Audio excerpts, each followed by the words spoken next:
And here we go. Welcome to the JP8 Report. This is James Pierce with the JP8 Report, episode 299. One episode away from 300. Wow. It's getting there. And just to let you know, I'm going to go back to the title slide real quick. We were all discussing, we're going to move the episode 299 mark, and I'm going to end up moving it to right here where it says N. We'll make it in big letters and numbers. If that sounds better, give me a chat and let me know if y'all agree with that or not. Either in the chat or in the comments. Let me know, because I think that's a better location for it. All right, but meanwhile, back at the ranch. Busy. I mean, I got a page full of notes here. I don't think I'm going to be able to reach it.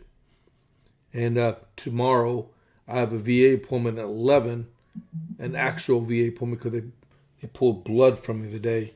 A vampire got a hold of me. So I got 11 o'clock appointment tomorrow, and there's no way I'm going to make it back by 12. So I don't know. Pretty much I might just do one podcast tomorrow morning, and that will be episode 300. And then we'll start back up on Thursday morning. We'll see, okay? But all right, but I just need to figure that part out. No big deal. So welcome to the JP8 Report. Quit folding my hands like this. But welcome to the JP8 Report. And don't forget to, if you have never watched the podcast before, because I know people have been watching it from the campaign videos I've been posting from candidates from Coryell County and for Congressional District 31.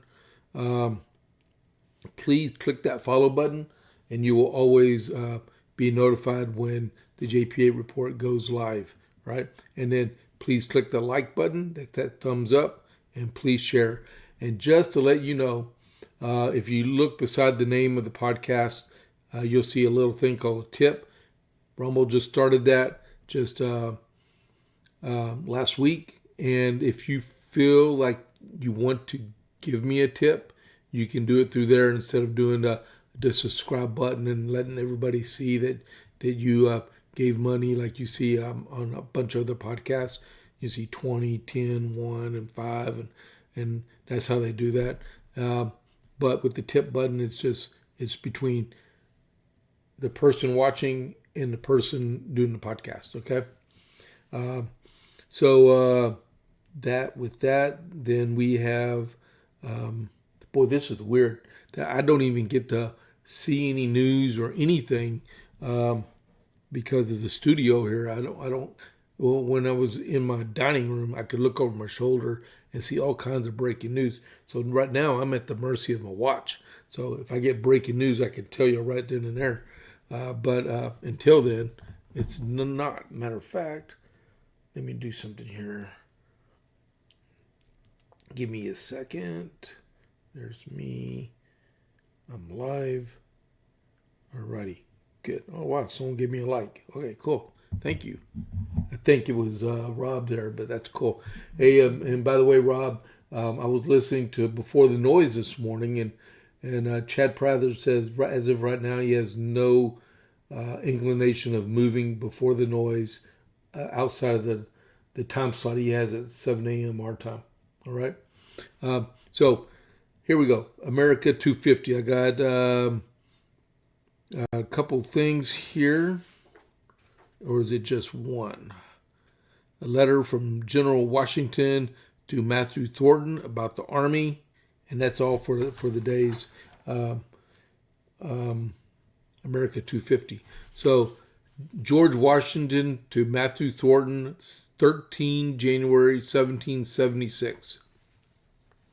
Sir, I am sorry that I should have so often troubled you respecting this army, and that I am under the necessity of applying to you again.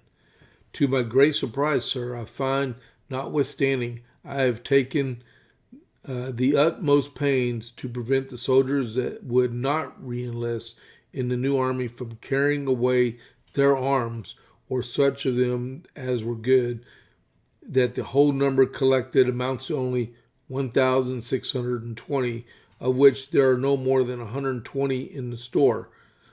That's in the armory. The rest being delivered to the recruits which have come in. I also find from the report of the recruiting officers that few men are to be enlisted who have arms in their hands, and that they are reduced to a disagreeable alternative of getting men without any or no men at all. Unhappy situation. That's what he put in the letter. General Washington did. What is to be done? Must not these governments exert themselves in procuring them from the several towns, or in such other manner as to them shall seem most effectual and speedy? The account minutely for this great deficiency would be tedious and of no importance. I shall only say that it has arisen from two cases, to wit, the badness of the arms of the old army, which the inspectors and appraisers did not think worth detaining, and to the disobedience of some regiments carrying theirs away in a manner by stealth. That would be stealing. Notwithstanding every order I could issue, and even solemn threats of stopping to pay, a no pay due, for the months of November and December of those that should, the prospect of getting imported arms is so remote and uncertain that I cannot depend upon it. I therefore request the favor of you to inform me whether you have any, and what number belonging to the government, as also it will be able to procure more, and in what time. If you have any or can get them, I shall be glad to take them on account of the United Colonies. They must be had if possible. I have wrote to the Honorable General Court of this province about the same, and I have not received their answer. Should any of your militia be here when I get your answer, will it be prudent to apply to them for the arms? Leaving it optional in them cannot be amiss, but will the necessity of the case justify an involuntary detention of them? I ask for information. I am, sir, with great esteem, I don't know what that acronym means, George Washington. Wow. He laid that case down. All right. Wow. Okay, so thank y'all for listening to that. So that was our America 250 moment. And then, go back, I'm right there. So the Dalmatian Texas Burger Group, they make smash burgers and dogs right here in Coppers Cove, Texas. And all their ingredients are homemade and fresh. All right. Man, I lost my train. They're open for lunch Monday through Saturday, 11 to 2, and then from Tuesday to Saturday from 5:30 to 7, unless they sell out. And they're on the west side of Coppers Cove, behind Bush's Chicken in the shopping center. So yesterday, while I was there getting a burger, I got that armadillo burger, right? I was telling y'all yesterday that they were having Star Wars trivia. I know my trivia from Star Wars, and I missed the question. And he said it was an easy one too. It was about what was the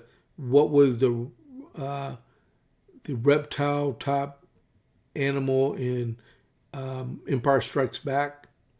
Empire Strikes Back on the planet Hoth, when Luke Skywalker was freezing to death, and what was the animal that Han Solo rode up on? and I could not remember for the life of me. And I think he said it was a Tata or something like that. And it's the one that he took the lightsaber and cut it open, and Luke got inside and stayed warm and stay alive. And like he also said, what was the temperature of the animal after Luke got in there? And I said, I don't know. He said, lukewarm. Okay, that was from him, not from me. All right. So now we're breaking jokes on the JP8 report. All right. So what do we got going on here? We got all kinds of stuff. I just listened to a whole hour of Supreme Court stuff about the transgender Title IX stuff. We'll get to that in just a second. I just wanted to let y'all know about an hour and a half ago, there was breaking news, like on my watch, that came over, and Bill and Hillary Clinton both defied the subpoena from the House Oversight Committee about the Epstein probe.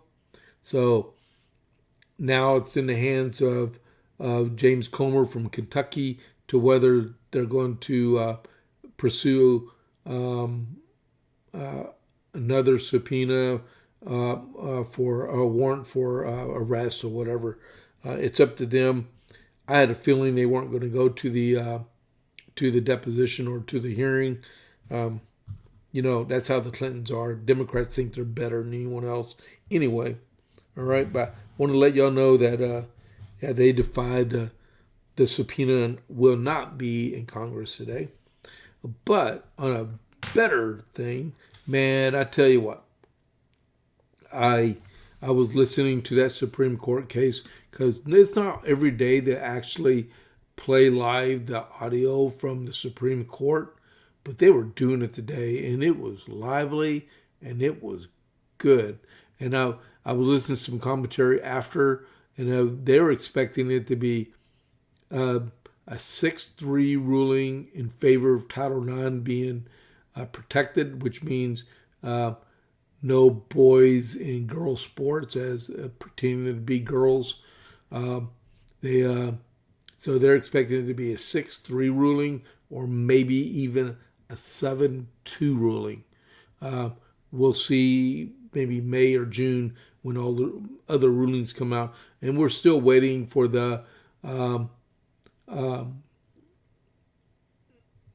tariff ruling to come out. They said that will probably come out tomorrow.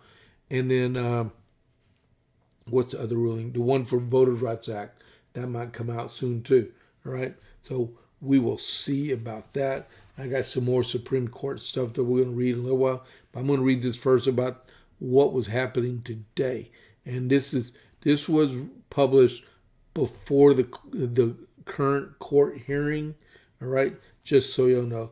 The Supreme Court will hear oral arguments Tuesday in 2 cases that could determine whether states can ban transgender athletes who identify as women from competing on girls' and women's sports teams, a legal fight that could have far-reaching implications on transgender policies across the country. The arguments in the 2 cases, Little versus Hecox and West Virginia versus BPG, will examine state bans on transgender athletes participating in school sports under Title IX and the Constitution's Equal Protection Clause. At issue is whether laws in Idaho and West Virginia that prohibit transgender athletes who identify as women from playing on teams that match their gender identity discriminate based on sex. Lower courts struck down the bans as unconstitutional violations of Title IX and equal protection, and the 2 Republican-led states appealed to the Supreme Court. It's about Title IX. It's all about equal protection, and it's also about common sense. But mostly it's about protecting women in both academia and on the athletic field. West Virginia Attorney General J.B. McCluskey told Fox News Digital in a phone interview.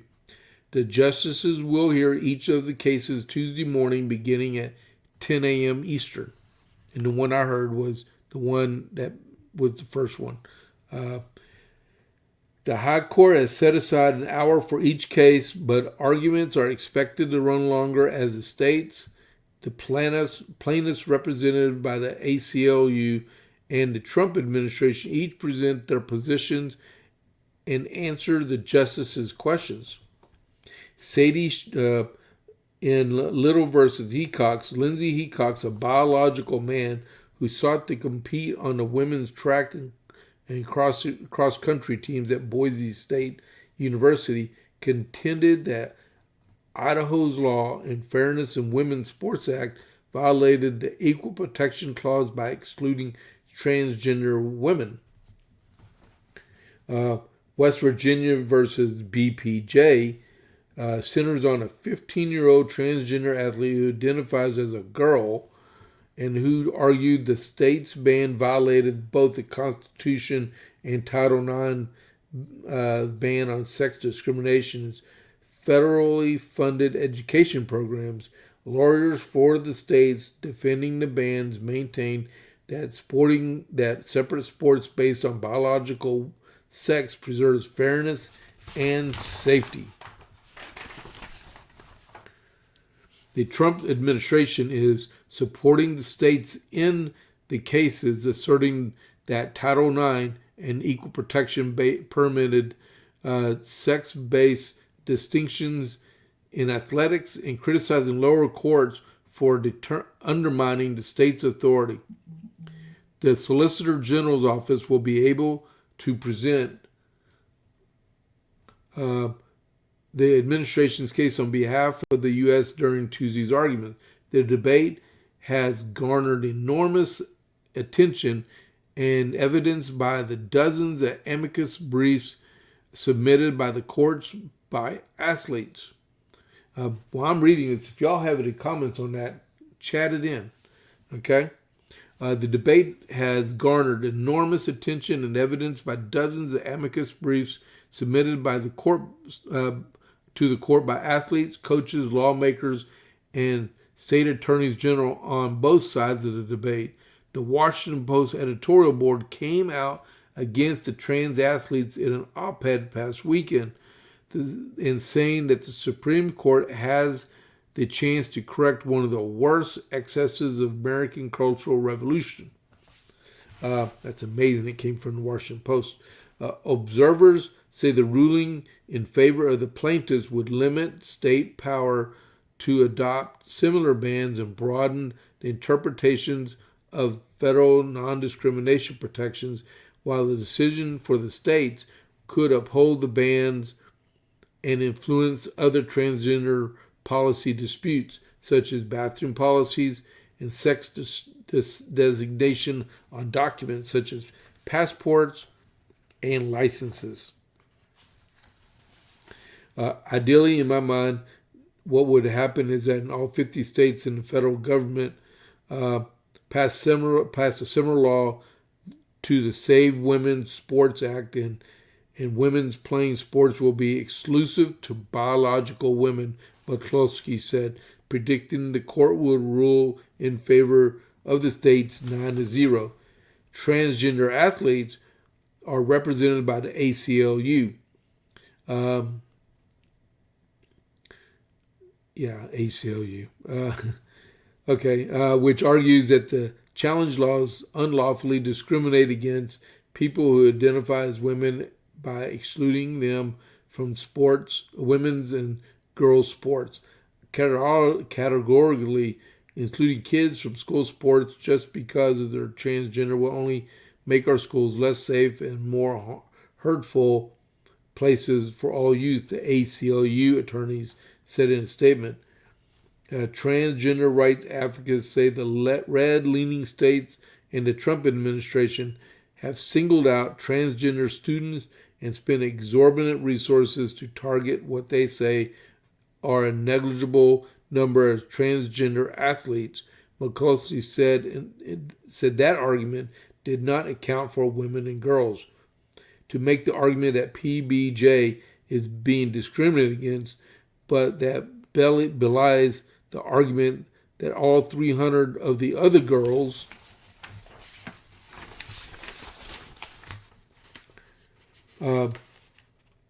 BPJB in athletic competition aren't victims.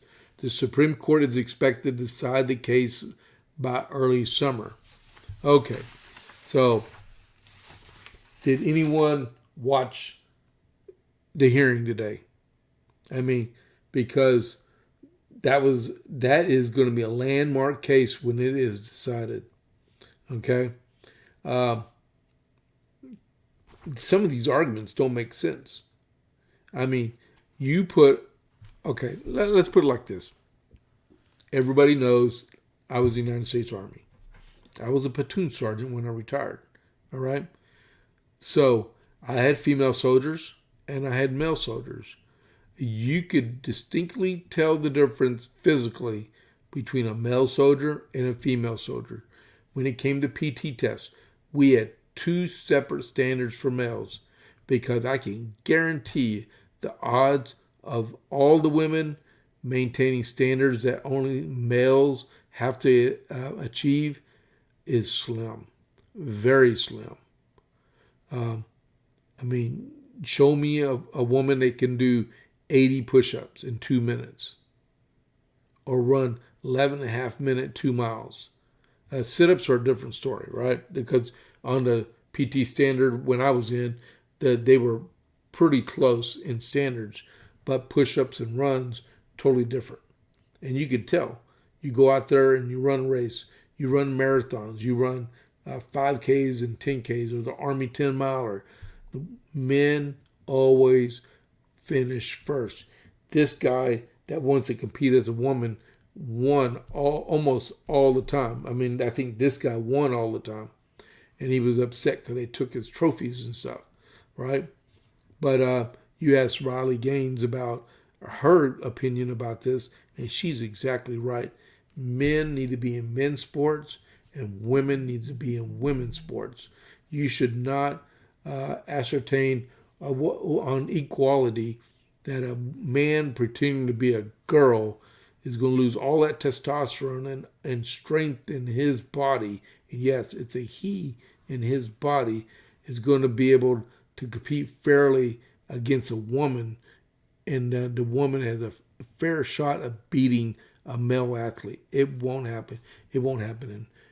Well, it might be close in baseball, right? Because they're pretty, except for speed on the bases.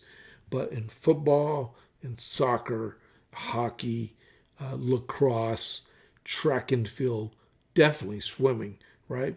There's no comparison about the capabilities of a man versus a woman. So when they make this ruling, I really hope it's a 7-2. I would really like to see it a 9-0.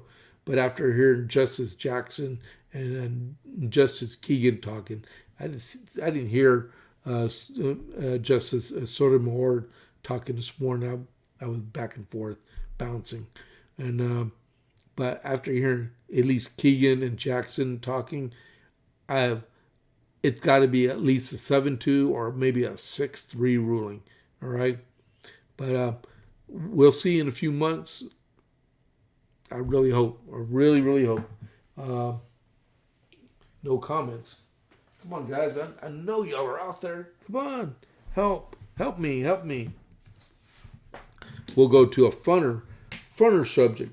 And it involves both Oregon and Texas, right? One article I got from the Texas Scorecard, the other I got from Fox News. And honestly, this one in Oregon was going to be my lead, the title of my podcast. But I decided and changed my mind to Supreme Court because it is definitely more important. But this is up there as equally as important as what I'm talking about, right? So in Oregon, they found 800,000 inactive voters on the rolls. All right? And I will put that in the chat real quick. 800, so y'all can see, where's my comma there? In active voters. Explanation point.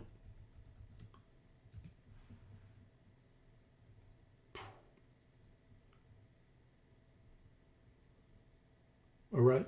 So that is serious.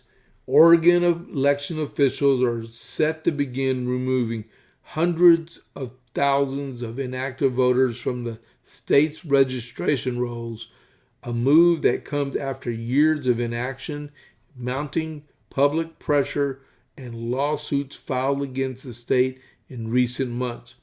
Oregon's Democrat Secretary of State Tobias Reed said in a press release Friday, outlined two new directives. He will restart the routine cleanup of outdated, inactive voter registration records in accordance with state law to address the roughly 800,000 inactive voter records that are being maintained by election officials.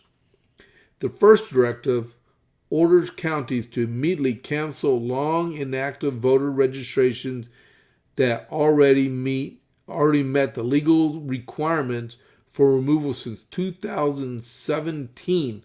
Why haven't they even been done yet, right? These are registrations where election mail was routined as undeliverable. Voters failed to respond to official notices, and they did not participate in multiple federal elections. State officials estimate roughly 160,000 registrations fall into this category and should have been removed years ago. I'm saying years ago. How's that ripe for corruption, right? The second directive changes how the state handles inactive voters going forward. It dates the language of voter confirmation cards to clearly warn voters that their registrations will be canceled if they do not respond or vote within the required time frame. State officials say this step restores the process that allows routine cleanup of inactive registrations under federal law. I'd like to know what that time frame is in Oregon. Together, the directives are designed to address a backlog of inactive records and restart the regular voter roll maintenance after Oregon paused removals in 2017. All right? And just remember, there was midterm elections in 18, there was a presidential election in 20, midterms in 22, and another presidential election in 24. Now they want to get involved in cleaning up the voter rolls. And if you don't know, in Oregon, they mail a ballot to every single voter in the state. I mean, you don't come to a polling place. You go vote. You vote at home and you put it in the mail. These directives are about cleaning up old data that no longer is in use, so Oregonians can be confident that our voter rolls are up to date. Not yet, Reed said. From day one, our goal was clear: run elections that are secure, fair, and accurate. This move will strengthen our voter rolls and reinforce public trust in our elections. State officials acknowledge there are about 800,000 inactive registrations, total roughly 20% of the voter rolls, though they stress multiple times in the press release that inactive voters do not currently receive ballots, saying at one point, again, none of the individuals associated with these accounts will receive ballots. These are inactive records that have no impact on the Oregon elections. Can you prove that? Can you prove that at all, that that people in Oregon that are not eligible to receive ballots still receive them, or they don't receive them? Because if you mail it, who's to say who received that? Who opened up the mailbox and took the ballot out, right? Because It happens. It happens a lot. That's why you have polling stations to go actually vote for the actual election. So you can eyes on to make sure it's a legitimate person. They show you your ID card or your driver's license, and then you go vote. That's how we do it in Texas. It's pretty secure for the most part. And we're going to get to Texas in just a second. Being marked inactive in Oregon means that you are still listed as a registered voter, but you aren't receiving ballot mail from the state. However, inactive voters are still counted in the official voter roll totals, including the public records, and many experts have made the case that accurate rolls should reflect real current voters, not people who moved years ago or can't be located.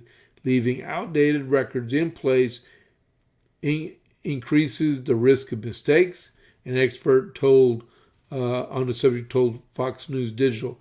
First of all, it's astonishing they haven't been removing anybody from the voter force in almost a decade, because this is very basic 101 level election administration, said Jason Sneed, executive director of the Honest Election Project. Sneed explained that voter rolls naturally change every year as people move, die, lose eligibility due to their felony convictions, or leave the state, creating constant churn that must be managed. When states fail to keep up, Sneed says voter rolls become bloated and outdated, making elections harder to administer and increasing the risk of errors and abuse.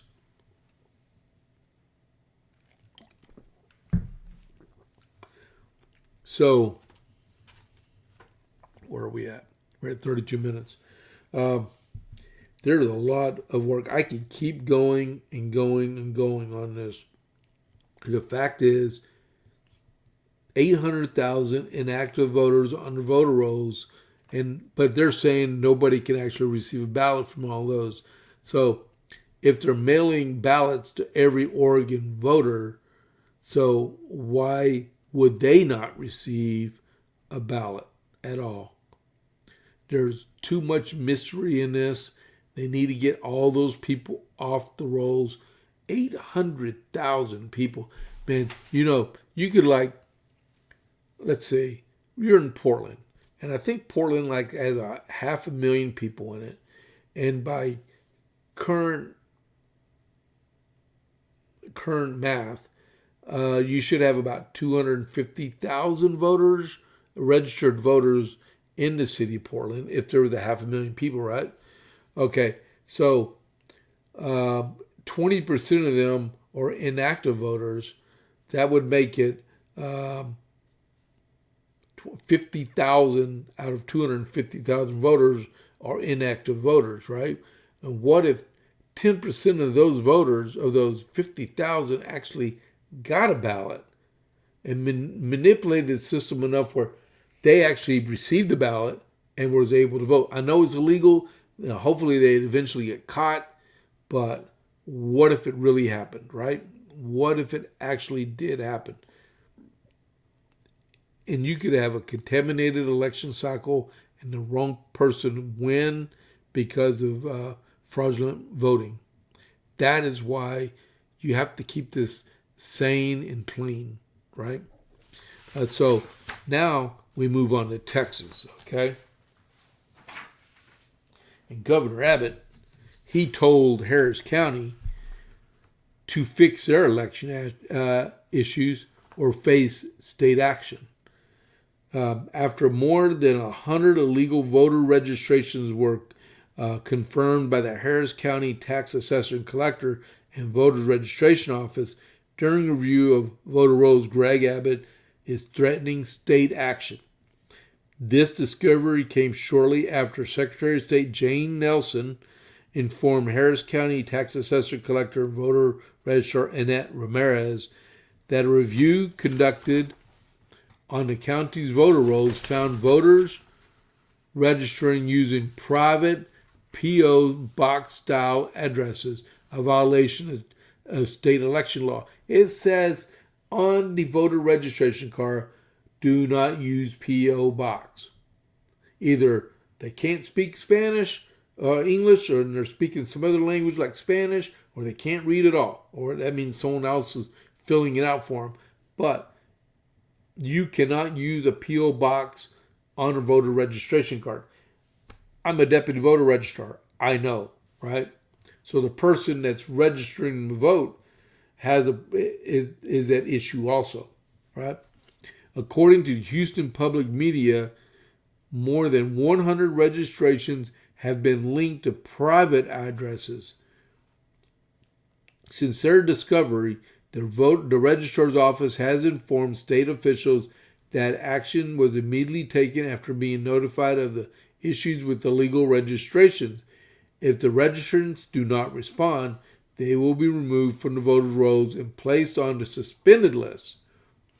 The Secretary of State has further requested that the registrar's office review another list of an additional 126. That would make 226 illegal voters, right? Governor Greg Abbott has criticized Harris County, calling them a repeat violator of election integrity. He added that they should be stripped of operating elections and state officials should take over. The review began after an administrative complaint was filed by State Senator Paul Betancourt, who last fall to the Secretary of State. Betancourt's complaint alleged that voters have registered with their private P.O. box style addresses rather than a physical address as required by state law. Secretary of State Jane Nelson directed Harris County to take immediate action to correct the voter rolls and warned that the state could pursue administrative oversight in a pattern revealed problems in how the county maintained voter rolls. Abbott also said that the legal charges against Harris County should be considered. This was written by Addie Hovland for the Texas scorecard. All right.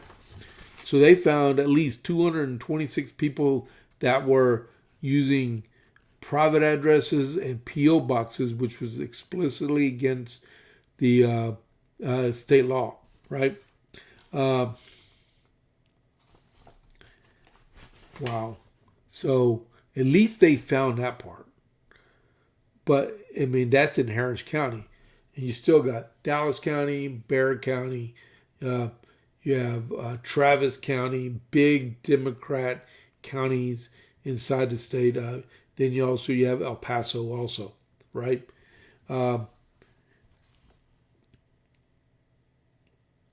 So that is why you need to be particular attention to detail when someone fills out a voter registration card, right? And when you turn it in, so what it is when you fill out a voter registration card, well, when a voter fills out a voter registration card, because they got to fill it out, and they give it to you as a DVR, deputy voter registrar, you have 5 business days to have that voter registration card in the hands of the tax assessor collector or voter registrar for that county. For like me, it'd be Justin Crothers up in Gatesville, or I forgot the name of the person in Bell County, but I know exactly where to go with it because I'm a DVR in both Bell County and Coryell County. So you have 5 business days to make sure that actually is submitted by law here in Texas.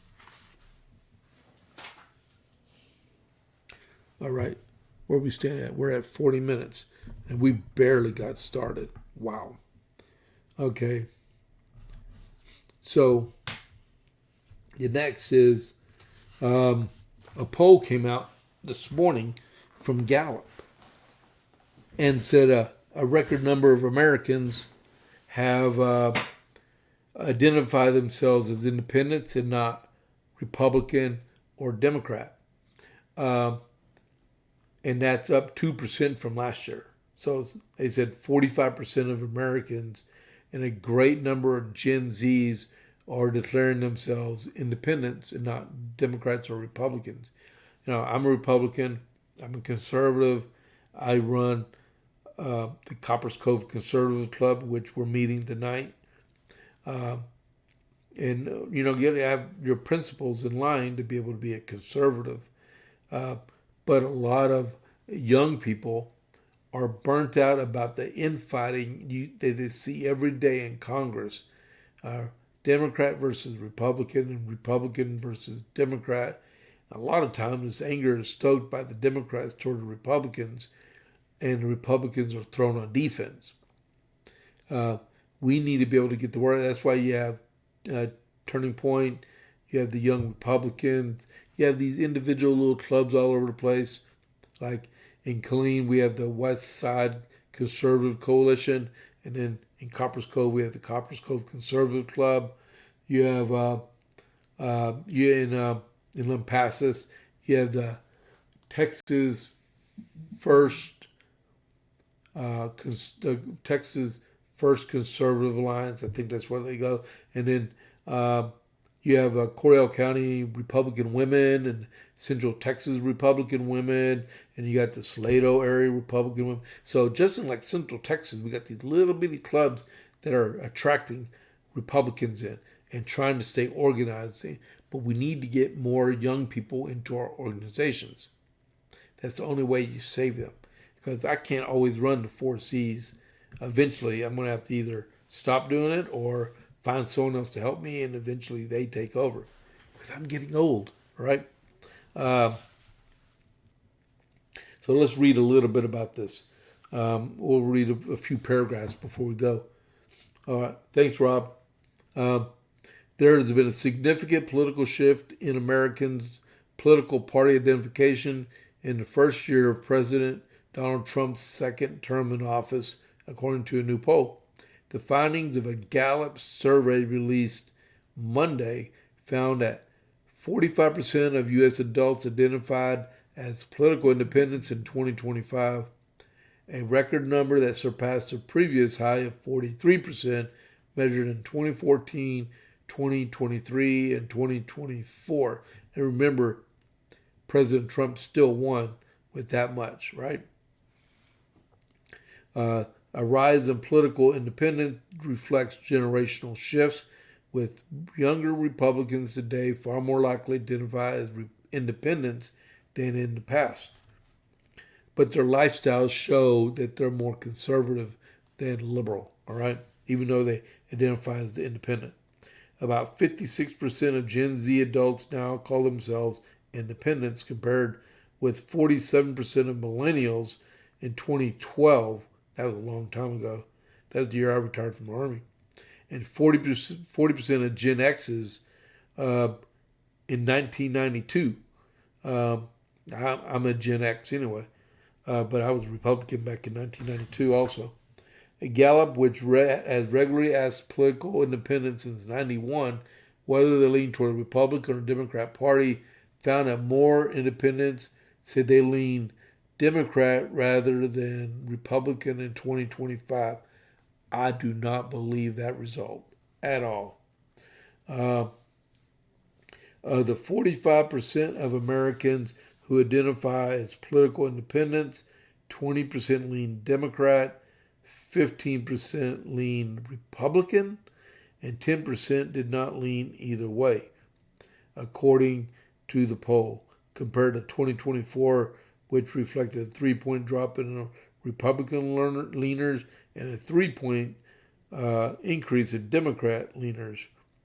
Yeah, I don't believe that. I don't believe that at all.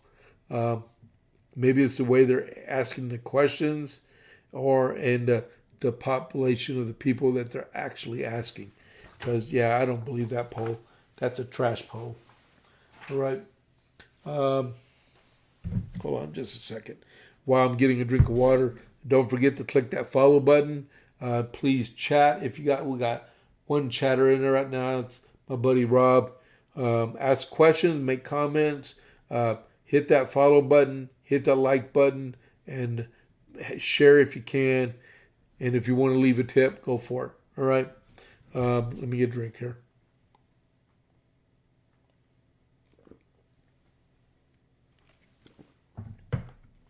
All right. So we got that part done. Yeah, like I said, I'm not even going to have to prepare for tomorrow because I'm already prepared for it. Wow. And we are 46 minutes in. Wow. Okay. That's cool. Let's see. So we'll keep with voting. Well, let's see. Is there stuff I can talk about real quick?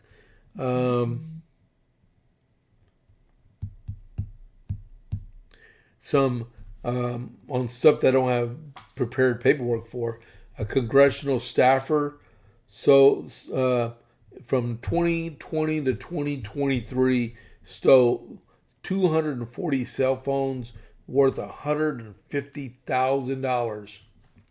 That's your tax dollars. Your tax dollars. 150 grand. He sold 240 cell phones and sold them to a local pawn shop. I think that's how he got caught. I don't think they identified who it was, but I didn't see him need to actually print that one off. The President Trump has canceled all meetings. This stuff just came out. Canceled all meetings to Iranian officials because the death toll that's being reported right now in Iran from all the protests has topped 2,000 people. And there's rumors coming out, and the rumors you gotta vouch for them that not only are protesters being killed, but individual civilians are being killed also. I'm not saying that we need to get involved in a fight like that because we do that way too much. But you got to understand that people may make the case that Iran is like a paper tiger. They have no way of fighting anymore, but they are a Muslim theocracy, and they have people ingrained in Shia Muslim, and they will defend it to the death, whether they're IGRC or they're civilians that are followers of the Ayatollah Khomeini. All right, so we just need to keep that in mind before we jump off of a tangent and we rush in there like we're the Lone Ranger and save the day, right? So we really need to be careful. And I'll put it in context like I explained it when around some of my wife and friends.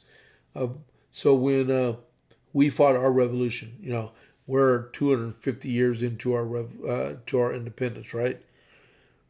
When we started fighting the British, even though France said, "Hey, we're your allies," they weren't our allies at the beginning. At the end, they were. But how many foreign countries actually supplied troops to our defense? I'll answer your question. That would be zilch. All right. We had to fight and earn it, and we lost a lot of people doing it. Right. Lots of countries need to learn that they can't depend on the United States coming to their aid all the time. They have to stand up for what is right and actually fight and win. That's the only thing you do. You fight and win. Sometimes the cost is high and sometimes the cost is low. But in the end, you have to fight for independence, right? Joe Soldier like me, like I was, we're here to defend our country, our Constitution against all enemies, foreign and domestic, right? That is our oath, and that's what we're supposed to follow. There's nowhere in our oath where we're supposed to go to Iraq, Iran, Saudi Arabia. Those are foreign expeditions at the direction of the president. That is what we have to really consider what's going on and stuff, right? So keep that in your mind when the president has to make decisions on what we're going to do and stuff, and pray that he makes the right and the correct decision. Because sometimes you can actually stir up a hornet's nest, and decades later we'll still be paying the price. You got to keep that in mind. I trust President Trump to make the right decision. I hope he has the right advisors to give him that correct information so he can make a timely and correct decision on the security of our country, right? We'll leave it at that. All right. And pray for peace out there, because there's some people really got it in for the United States. All right.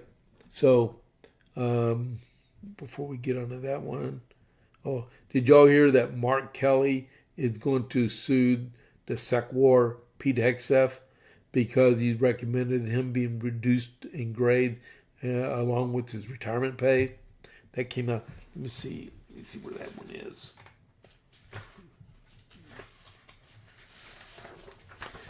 All right. So it says Mark Kelly. What do we got here? All right. Let's see if I can do something here real quick. Hold on before I really get into that.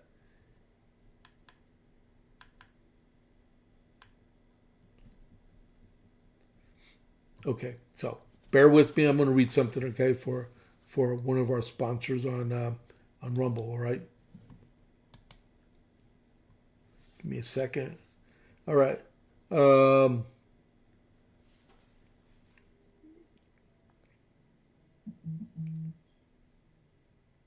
right. Task name again. They can cancel your accounts. They can freeze your cards. They can decide what you're allowed to buy, say, or support. Big banks and financial institutions have total control, and they use it. That's why financial independence matters more now than ever. Introducing Rumble Wallet, a non-custodial wallet built for real freedom. The Rumble Wallet will control your money, not a bank, not a government, not a tech company. Buy digital assets like Tether Gold, and Bitcoin in one place. No permission, no middlemen, no cancel button.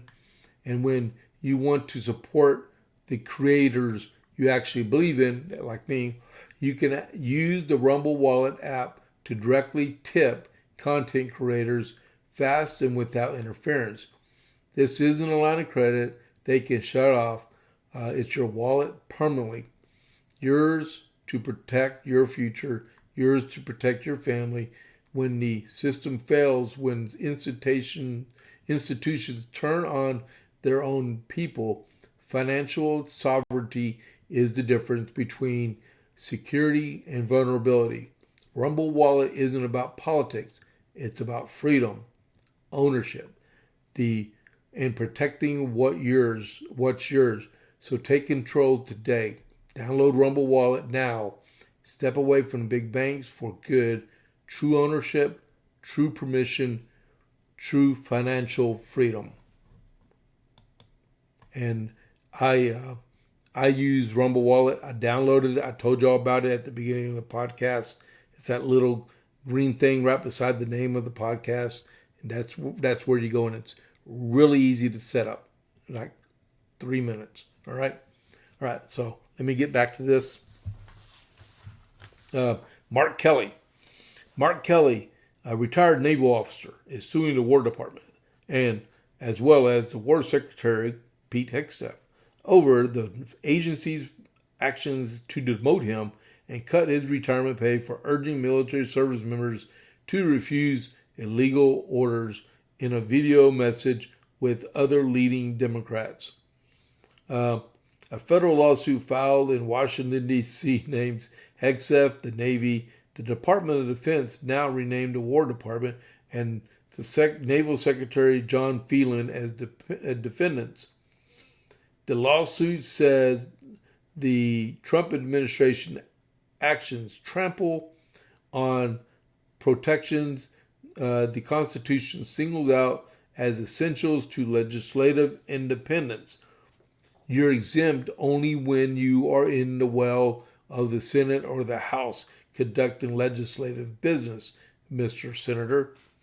It appears that never in our nation's history has the executive branch imposed military sanctions on a member of Congress for engaging in disfavored political speech, the lawsuit states. The Pentagon's actions violate numerous constitutional guarantees that have no basis in statute, the lawsuit says. The War Department told Fox News that the agency is aware of the lawsuit. However, as a matter of policy, the department does not comment on ongoing litigation. So remember what I was going as when to defend the Constitution against all enemies, foreign, domestic, obey the orders of the president and the officers appointed above me.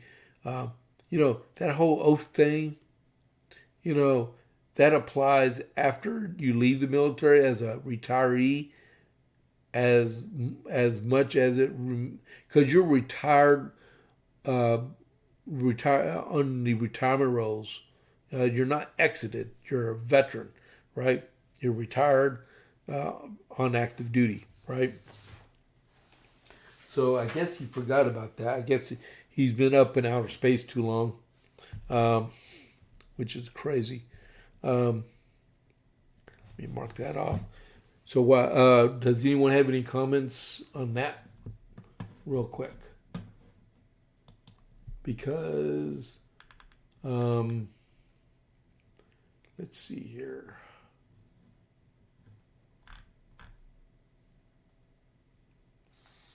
Give me a second. I'm looking for. Nope.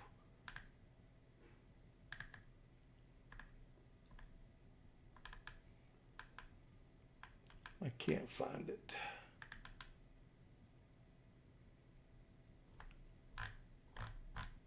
Wow. Let me go back to this one. Is anyone commented on that one yet? Not yet. All right. What time is it? It's almost 1.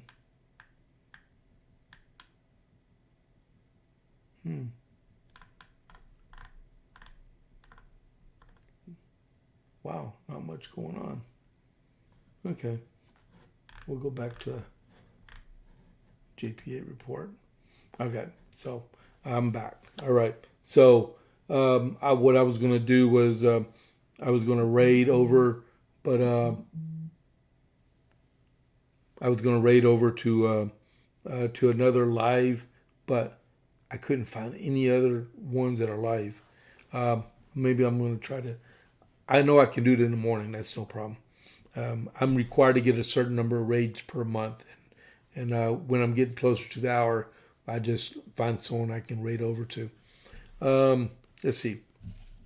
Jack Smith. So Cash Patel said yesterday on X, he said Jack Smith's team approved a $20,000 payment to an informant to target President Trump and his allies in Arctic frost. That's not law enforcement, that's weaponization. The FBI is exposing the truth, producing records, and restoring accountability.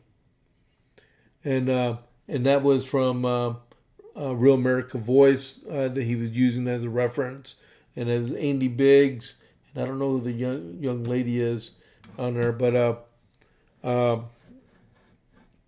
little by little, more stuff is coming out about the investigation with Jack Smith, with the January 6th and with the classified documents. Both of them are equally devastating to the president that he had no involvement on, and he should never have been prosecuted for in the first place. But man, what's it? Oh, okay. Let me go back here. I'm I'm like, where in the world am I at? Okay, so we're at the 1 hour mark. Okay, so what I'm going to do is I'll get back to this stuff in the morning. Okay. I might be an early one. I might do a whole hour in the morning before I get ready to go to my my VA appointment. I've already read that.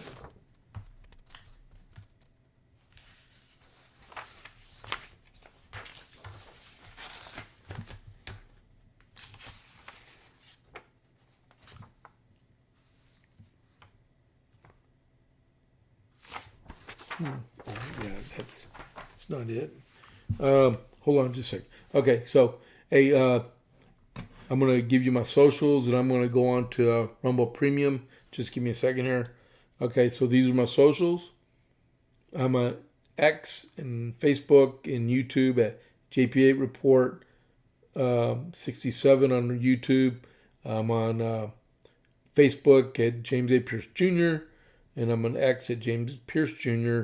True Social, James A. Pierce, and JP8 Report at gmail.com. All right. So this is James Pierce with JP8 Report. For the non-premium people, I'll catch you on the flip side. I'm out. I'll see y'all tomorrow morning.